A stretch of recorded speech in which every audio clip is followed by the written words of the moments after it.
Good evening, guys. Today we're Hey. going to be looking at Awesome P2 by Pigeon Dev, which is a game that is available on PC and consoles, and it retails for approximately $5.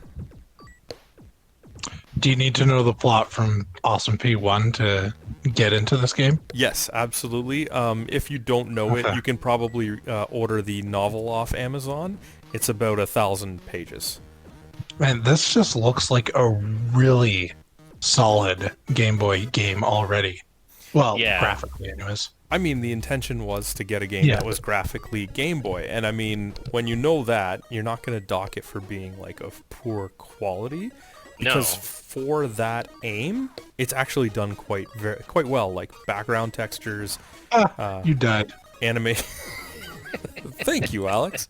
Animations. It's all very much done well in like a retro or modern day Game Boy style.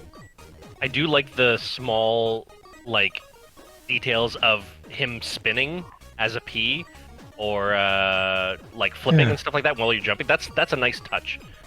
Something that we probably wouldn't have seen in the actual Game Boy era, but it's nice. I like it. Yeah, it kind of looks like Game Boy era optimized. Oh man, you're having a basically. tough time.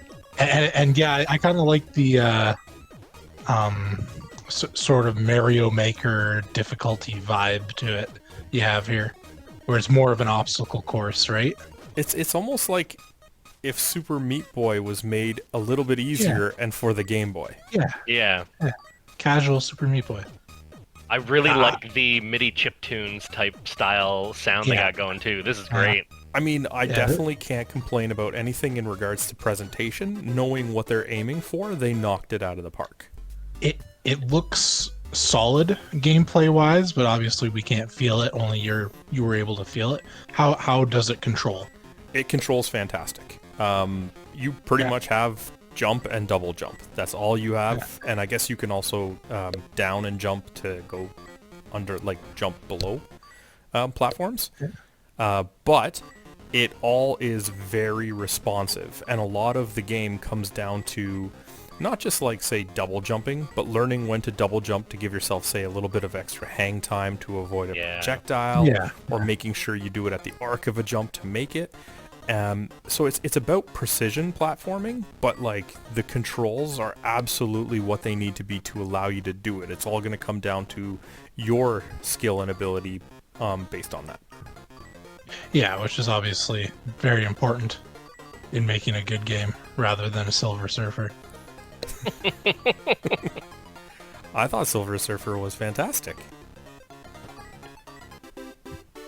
Silence. Level 2 beat. That comment just dropped. So the game is unfortunately a little short in the regards that it is 25 levels. Yeah. Okay. Yeah. And obviously it gets much more challenging as you go on. That makes sense. In this video, I actually have the first 5 levels, and I cut it short there just because I didn't want to show too much of the game. But when you get to like later levels in the high teens, those 20s, there were levels that I died 20, 30 times on, and it actually took Wow. me quite a bit of time to get through. But, I mean, that also means that I got, a spoiler, I continued past the first impression and played the entire game. I got probably 3-ish hours out of it at like a $5 price. I mean, that's not bad when you consider looking at some of the other platformers of the era of Game Boy and stuff like that being that long and paying like full price for them.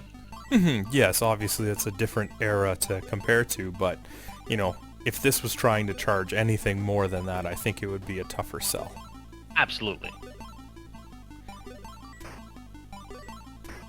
I'm just really digging the change up of the music and stuff here, and I can definitely see what you're saying with the challenge ramping up. So Yeah, and I mean, like I said, there's no issues with presentation. There's no issues with controls. It really comes down to, do you enjoy this style, yeah, and do you want to play essentially a platformer? Because you're not going to get story, combat, pretty much anything else. I mean, even the map is pretty moot as it's just going from one level to the next, and you can go back if you want to do a level again to get all the coins or a better time, because you can beat the levels without collecting all the coins, but to get the trophies, if that's something you're after, trophies, achievements, you need to get all of the coins in a level.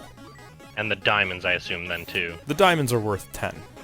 Oh, okay. So they're just big coins. Yeah, so essentially it comes down to, like, you can just find the quickest straight line from the beginning of the level to the end, but if, especially later on, you'll find a lot of coins that will require specific types of jumps and using the double jump in a way that you might not have because you want to get a coin in your route. So, I mean, this is the last level that's going to be in the video, so why don't you guys give me some closing thoughts real quick here. Real quick. I think for the price and for what they're aiming for, it seems like they nailed it. Like, it controls well, it looks nice for a Game Boy game, which is what they're trying to emulate. And it looks like it would be fun and challenging, so I think they've done everything they wanted to do. Yeah, I couldn't have said it better, really. It looks great for, Game Boy era style, and you said controls are good, so yeah, that's awesome.